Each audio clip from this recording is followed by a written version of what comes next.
నమస్తే, welcome to cube TV. నేను గిరిజ. ఉగాది పండుగ అంటేనే మన తెలుగువారి నూతన సంవత్సరం. మరి ఈ విశ్వవసనామ సంవత్సరంలో ద్వాదశ రాశుల ఫలితాలు ఎలా ఉండబోతున్నాయో తెలియచేయడానికి ఇవాళ మనతో పాటు ఉన్నారు ప్రముఖ ఆధ్యాత్మికవేత్త గోనుగుంట్ల సురేష్ బాబు గురుగారు. మరి వారితో మాట్లాడి ద్వాదశ రాశులు ఎలా ఉన్నాయో తెలుసుకునే ప్రయత్నం చేద్దాం. గురుగారు నమస్కారం. గిరిజ గారు నమస్కారం అండి.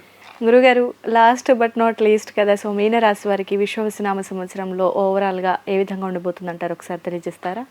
సో మీనరాశి కనుక మనం చూసుకుంటేనండి, ఈ రాశికి ఉన్న ఒక విశిష్టత వేరే ఏ రాశికి లేనిది ఒక ఇంపార్టెంట్ ముఖ్యమైన పాయింట్ ఉందండి. మనకి ఇందులో వెళ్ళేటప్పుడు చూద్దాం. అది ఏమంటే, ఈ రాశి వాళ్ళు వేరే ఏ రాశి వాళ్ళతోనే కంపాటబిలిటీ పర్ఫెక్ట్గా ఉంటుందండి. ఈ ఒక్క రాసే ఎలాంటి రాశి వాళ్ళతో అయినా కానీ చక్కగా హార్మోనీగా ఉంటారు. అందుకని ఇది ఇంకొకటి విశేషం ఎందుకంటే, వీళ్ళకి ఎలా ఉంటుందంటేనండి, అందరూ ఒక ప్రోగ్రెస్ గురించి ఆలోచిస్తున్నప్పుడు ఇది ఫెయిల్ అయితే ఎలా అని కిందకి డౌన్ కూడా ఆలోచిస్తారు. అందరూ డౌన్గా ఆలోచిస్తూ బాధపడితే వీళ్ళు నెక్స్ట్ ఏంటి అని హై లెవెల్ ఆలోచిస్తూ ఉంటారు. సో రెండు వేరియేషన్స్ చూస్తారు, అయితే ఈజీగా చూస్తారు. ఇంకొకటి ముఖ్యమైన విషయం ఏంటంటే, వీళ్ళు ఈ విశ్వవసునామ సంవత్సరంలో వచ్చే 2.5 సంవత్సరంలో చాలా జాగ్రత్తగా ఉండాల్సిన టైం వీళ్ళకి. మనకి బాహుబలి సినిమాలో ఇంట్రొడక్షన్లో ఫస్ట్ పార్ట్ 1లో జీవనది మహానది అని ఒక బ్యాక్గ్రౌండ్లో ఒక మూవీ కొంచెం ఉత్సాహం లేకుండా ఒక ఏమంటారు నిర్లిప్తంగా ఒక సాంగ్ బ్యాక్గ్రౌండ్లో వస్తూ ఉంటుంది, జీవనది మహానది అని చెప్పేసి. అందులో ఏమని చెప్తారంటే, కొండలు అడ్డొచ్చినా అగాధాల్లో జాడిపడినా ఇది నది పారుతూ ఉంటుంది, ఆగదనమాట, ఆగదు.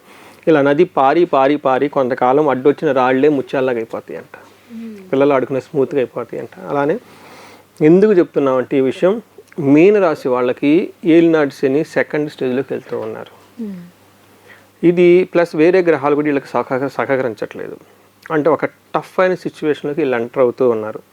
అయితే వీళ్ళకున్న విశిష్టమైన క్యారెక్టరిస్టిక్స్, నీటి తత్వం, మీనరాశి జలతత్వం పొందిన రాశి కాబట్టి నీళ్ళలాగా వెళ్ళిపోతూ ఉంటారు, ఎక్కడ ఆగరన్నమాట వీళ్ళు.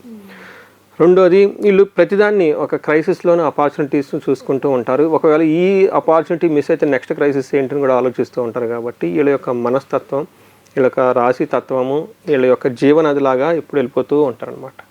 ఎవరైనా కనుక మనసులో ఏదైనా కనుక బాధ వస్తే ఇది ఒకసారి వాళ్ళు మళ్ళా వినాలి ఈ విషయం. ఎందుకంటే ఈరోజు గ్రహాలు అనుకూలంగా లేకపోతే ఖచ్చితంగా రేపు అనుకూలంగా ఉంటాయి. ఇది ఒక టెంపరీ ఫేస్ అనుకొని ఏదైనా కనుక వచ్చిన సిచ్యువేషన్ యాక్సెప్ట్ చేసుకుంటూ ముందుకు వెళ్ళిపోవటం నేర్చుకోవాలి, ఒక నదిలాగా వెళ్ళిపోవాలి. అది వీళ్ళకి ఒక మనం ఇందులో ఉన్న గొప్ప లక్షణం ఇదే వాళ్ళకి ఒకసారి మనం చెప్దాం అనమాట. అంటే మనకి వీళ్ళకి ఆదాయం 5, వ్యయం 5, అంటే మనకి ఖర్చులు తర్వాత ఆదాయం అది సమానంగా ఉంటుంది. రాజ్యపూజ్యం 3, అవమానం 1 ఉంటుంది. అవమానించే వాళ్ళు ఒక్కళ్ళు ఉంటారు, అప్రిషియేట్ చేసేవాళ్ళు ఎక్కువగా ఉంటారు. గ్రహస్థితిని బట్టి కనుక చూసుకుంటే వీళ్ళకి మీనరాశిలో శని, మిథున రాశిలో వచ్చేటప్పుడు గురువు, కుంభరాశిలో రాహు, తర్వాత సింహరాశిలో కేతు ఉన్నారు. ఈ యొక్క 4 గ్రహాల యొక్క స్థితిని బట్టి మనం కనుక చూసుకుంటే ఎలా ఉండబోతుందంటే, మనకి ఏం చేస్తారు, వేద విపరీత వేద ఈ టైప్ కాన్సెప్ట్ వాడి సూక్ష్మ గోచారం, లఘు గోచారం అన్న కాన్సెప్ట్ కనుక చూసుకుంటే వీళ్ళకి శని వల్ల అర్ధవిహితం, బంధుక్లేశం, ద్రవ్యహాని, విత్తం. ఒక కేతు మాత్రం ధనాన్ని ఇస్తూ ఉన్నారు. మిగతా 3 గ్రహాలు కూడా ఇవికి ఏది అనుకూలంగా ఉండటం లేదు.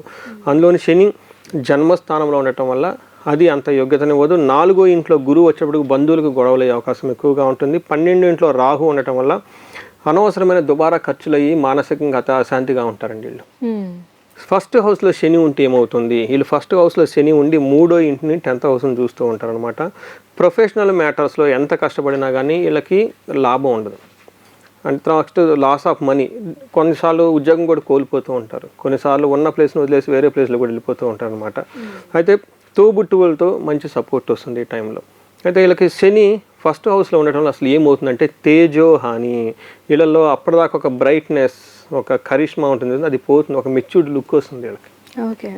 గ్రే హెయిర్ అవ్వటం, ముడతలు పట్టడం, అప్పటిదాకా యంగెస్ట్గా ఉన్నవాళ్ళు ఒక అలిసిపోయినట్టు టైర్డ్గా ఉండటం, ఈ టైప్ వాళ్ళ మొహంలో కనిపిస్తూ ఉంది. అంతేకాకుండా మతి భ్రంశో, ఇది చాలా చాలా ఇంపార్టెంట్ అండి.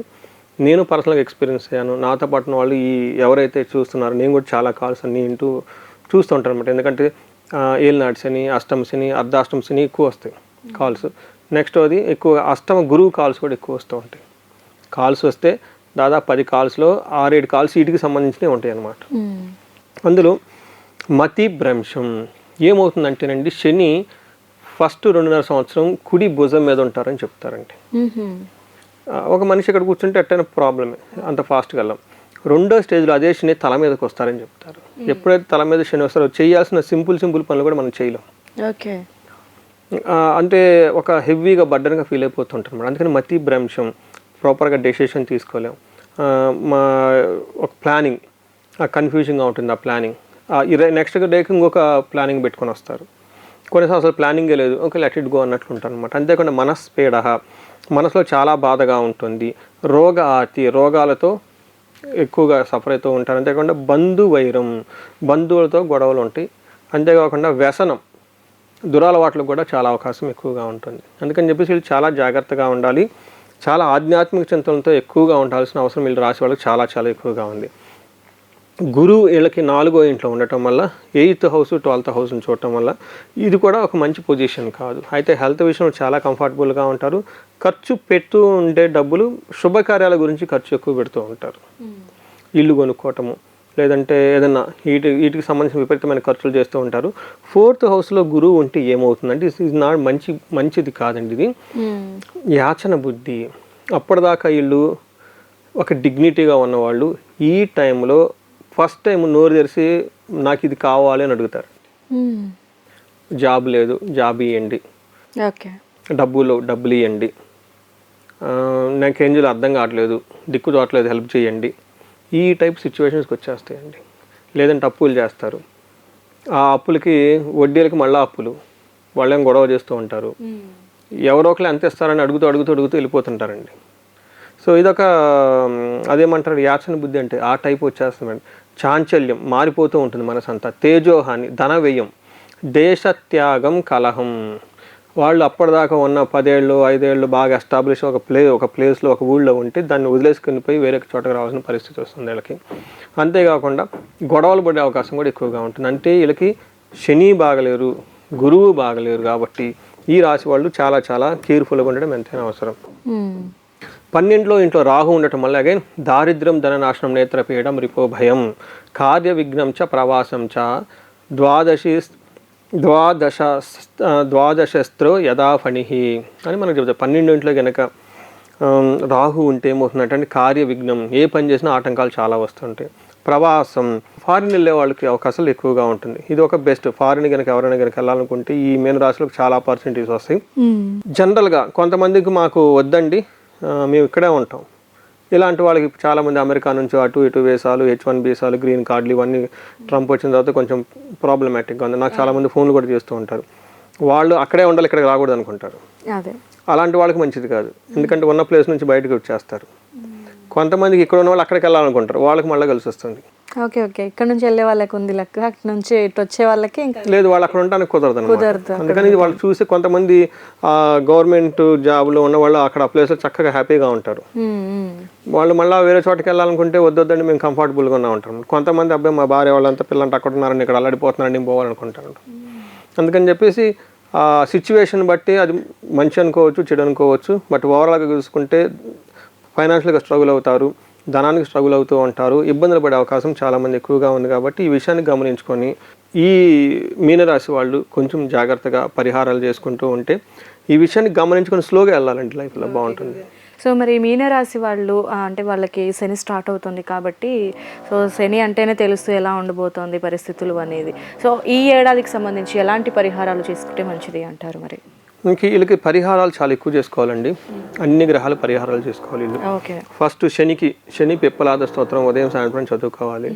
హనుమాన్ చాలీసా రెగ్యులర్గా చదువుకోవాలి. వీళ్ళని ఎక్కువసార్లు రుద్రాభిషేకం చేయాలి. ఇంకా ఏం చేద్దాం, చిన్న స్పటికలింగం వీళ్ళే కొనుక్కొని వీళ్ళే చక్కగా అభిషేకం చేసి బయటకు వెళ్తూ ఉంటే చాలా కలిసి వస్తుంది.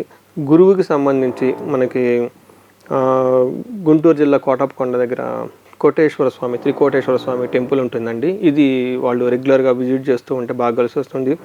గురువుకి సంబంధించి మఠాలు, ఆశ్రమాలు విజిట్ చేసి అక్కడ టైం స్పెండ్ చేస్తూ ఉంటే బాగుంటుంది. వీటితో పాటు ఇక్కడ రాహుగ్రహంగా అనుకూలంగా లేరు కాబట్టి వీళ్ళకి శ్రీశైలంలో స్పర్శలింగం దర్శనం చేసుకొని చండీ హోమము చండీ పారాయణం లాంటివి చేయించుకుంటూ ఉంటే, అక్కడ చండీ హోమం కూడా చేస్తారు శ్రీశైలంలో, ఇవి చేయించుకుంటూ ఉంటే చాలా బాగుంటుంది. ఇవి కాకుండా స్పెసిఫిక్గా వాళ్ళు ఏదైనా కనుక క్రిటికల్ ప్రాబ్లమ్స్ ఫేస్ చేస్తూ ఉంటే వాళ్ళు దానికి అప్రాపరియేట్గా కొన్ని హోమాలు చేయించుకుంటే బాగుంటుంది. ధనం రాని